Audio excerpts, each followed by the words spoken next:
Assalomu alaykum. Bugungi menyumizda qo'ziqorinli sho'rva.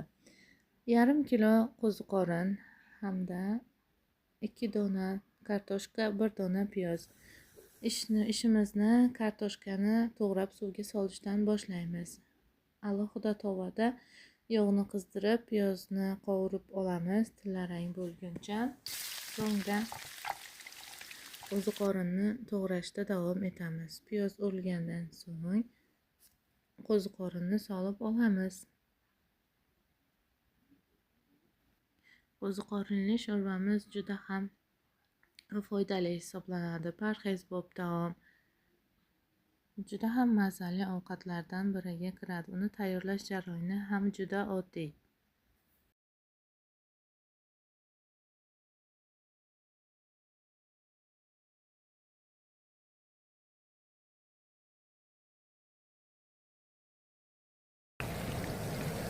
Qo'ziqorinlarimizni ham solib biroz qovurishda davom etamiz. Bundan 15 daqiqaga qo'ziqorinimizni quyamiz.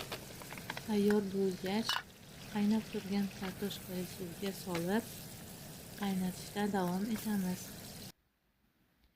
Tayyor bo'lgach, smetana va plavlenniy sirni qo'ziqorinligidan olib sho'rvamizni avval blender qilib olamiz.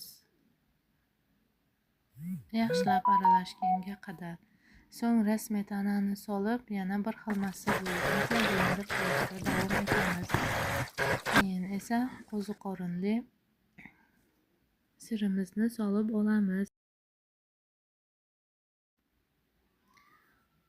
Shu bilan taomimiz tayyor. Juda oson va foydali va mazali qo'ziqorinli sho'rvamiz tayyor. Yoqgan bo'lsa, komment va layklaringizni hamda obuna bo'lishingizni kutib qolaman. Barchaga yoqimli ishtaha.